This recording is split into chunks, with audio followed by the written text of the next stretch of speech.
Hello everyone, आप लोग देख रहे हैं इको वर्ल्ड डिजिटल क्लासेस और इस समय चल रही है macro economic series for standard 12।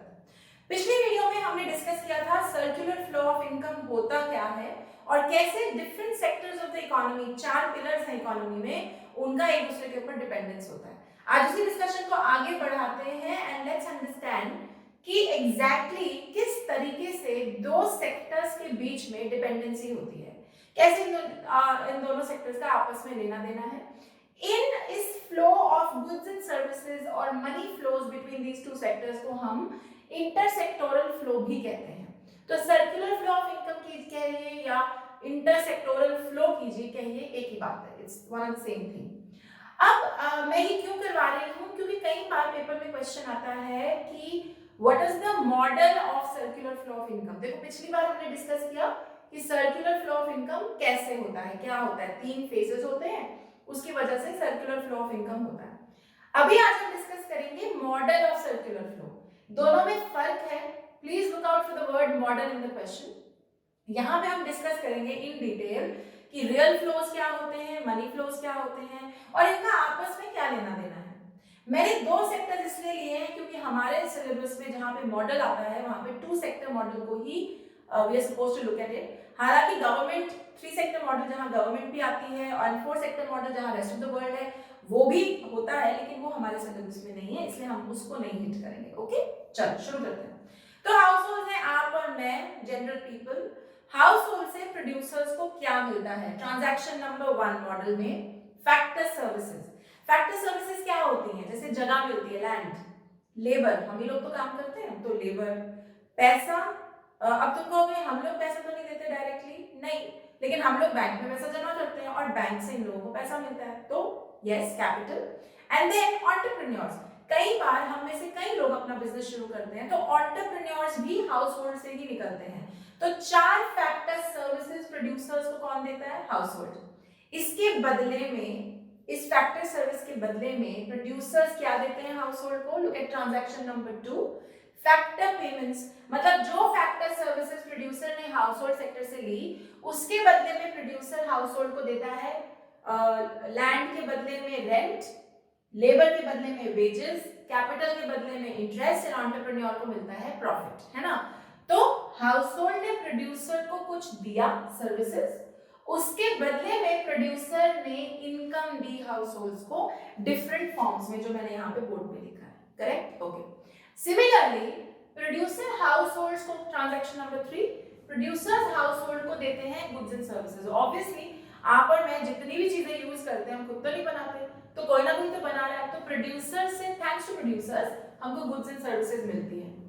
लेकिन हम इसके बदले में प्रोड्यूसर्स को क्या देते हैं? Look at this transaction number 4, expenditure on G&S, which means expenditure on goods and services.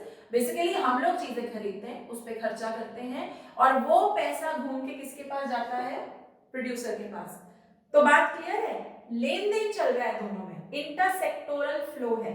Intersectoral flow is flow of goods and services and money across different sectors of the economy। वैसे तो चार हैं, चारों में जो होता है उसे हम इंटरसेक्टोरल फ्लो कहते हैं, लेकिन अपने सिलेबस में दो हैं, तो हमने इस मॉडल के थ्रू समझ लिया कि दो सेक्टर्स में इंटरसेक्टोरल फ्लोज कैसे हो रहे हैं।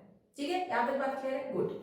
अब अगर आप ध्यान दें, मैंने जगह जगह रियल मनी ये लिखा है। अभी क्या बना है? What is money flow and what is real flow. Money flow को मुझे समझाने की जरूरत ही नहीं है। Money flow means flow of money across different sectors of the economy. Real flow का मतलब है flow of goods and services across different sectors of the economy. और इन दोनों में जो खास बात याद रखने वाली है, ये इक्वल एंड ऑपोजिट होते हैं। मतलब real flow and money flow are equal and opposite to each other. अब ऐसा क्यों? पहले समझते हैं ऑपोजिट या रेसिप्रोकल क्यों है। क्योंकि मनी जो है, हम पढ़ चुके हैं, हम लोग मनी एंड बैंकिंग का चैप्टर कर चुके हैं, तो मैं यहाँ पे बहुत आसानी से बात कह सकती हूँ कि मनी जो है it is medium of exchange, है ना।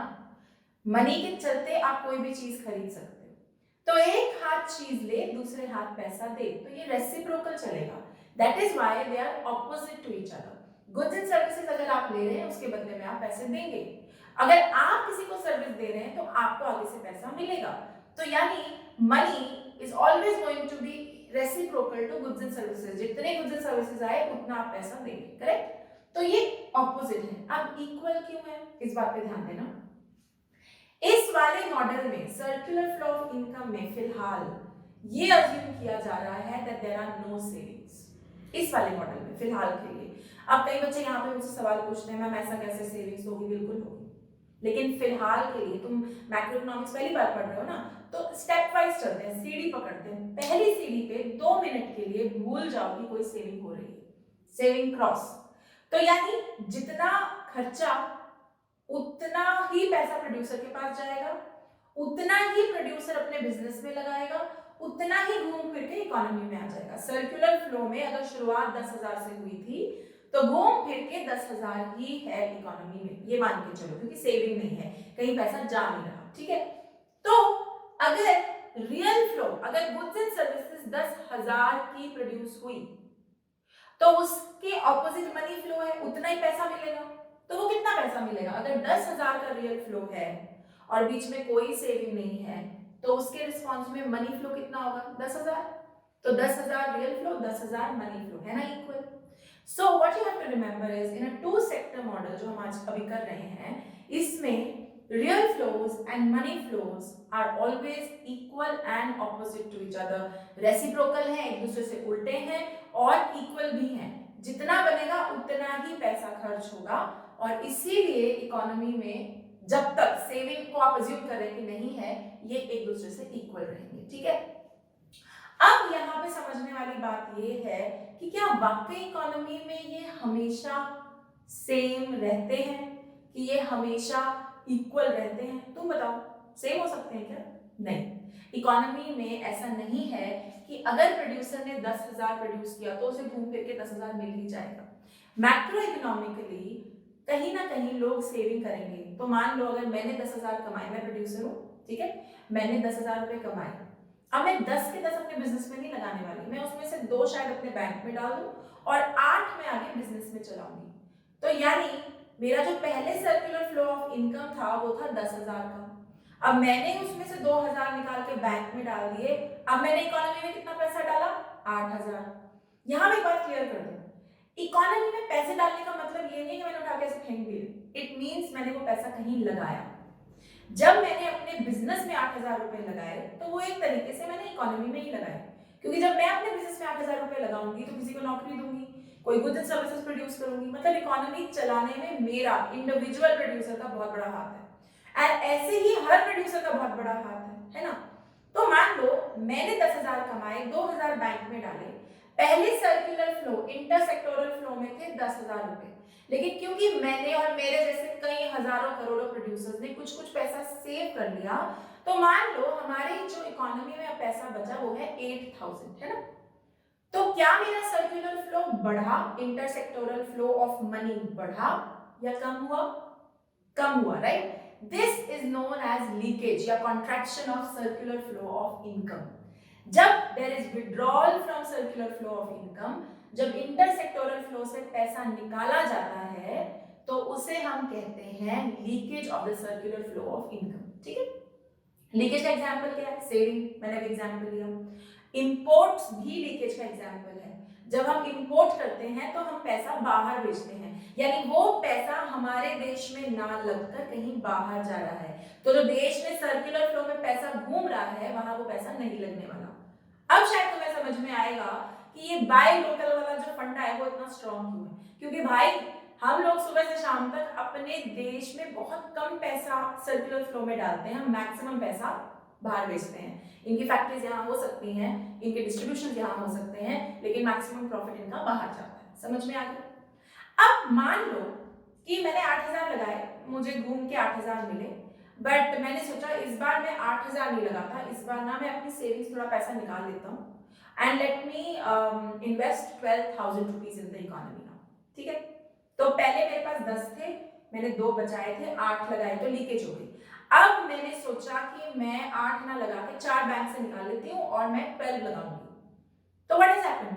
अब मैं ज्यादा पैसे लगा रही हूँ अपने बिजनेस में, यानी मैं इन्वेस्टमेंट कर रही हूँ, करेक्ट। मेरे 4,000 एक्स्ट्रा इन्वेस्टमेंट करने से ज्यादा लोगों को पैसे मिलेंगे, ज्यादा गुड्स एंड सर्विसेज प्रोड्यूस होंगी तो यानी इकोनॉमी में ज्यादा पैसा आएगा, ठीक है। तो सर अगर मान लो इकोनॉमी में हर प्रोड्यूसर बहुत पैसा लगाए अपने बिजनेस में, हर कोई अपने पैसा बहुत लगा रहा है, इन्वेस्टमेंट कर रहा है, तो क्या इकोनॉमी में जो ये फ्लो ऑफ मनी है, इनकम है एंड गुड्स एंड सर्विसेज है, ये बढ़ेगा? बिल्कुल बढ़ेगा। This situation when circular flow of income expands, जब ये बढ़ जाता है, इसको हम कहते हैं इंजेक्शन इनटू सर्कुलर फ्लो।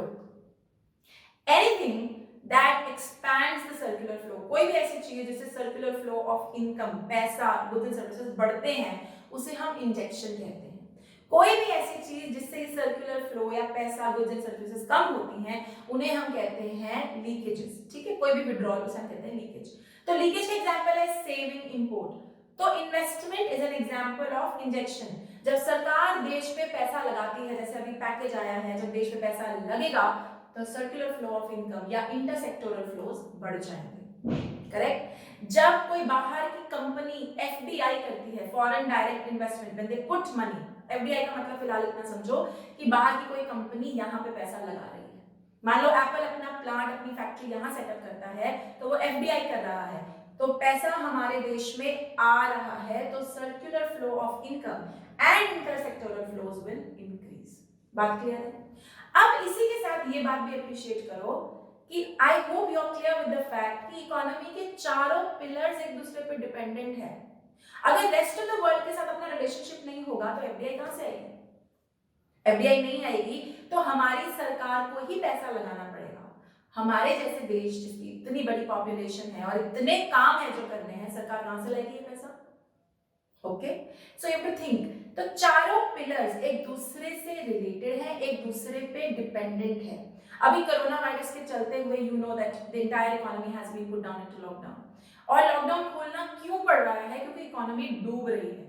और इकोनॉमी में ना अकेली गवर्नमेंट एक फ्लैग लेके नहीं खड़ी हो सकती, क्योंकि तीन और पिलर्स हैं, हम इकोनॉमिक्स में यही पढ़ते हैं, तीन और पिलर्स हैं, हर किसी का अपना कंट्रीब्यूशन है। अगर एक भी ढीला पड़ता है तो दिक्कत हो जाएगी। जैसे कोरोना में because of this 2 months lockdown, लोगों को काम पे जाना बंद हो गया, लोगों का खर्चा, सो प्रोड्यूसर्स की दिक्कत हो गई, हाउस होल्ड्स ने खर्चा कम कर दिया तो उसकी दिक्कत हो गई, सरकार को टैक्सेस या जो उनको बैंक को पैसा वापस मिलना था उस पर वेवर्स देने पड़े तो उसकी दिक्कत हो गई।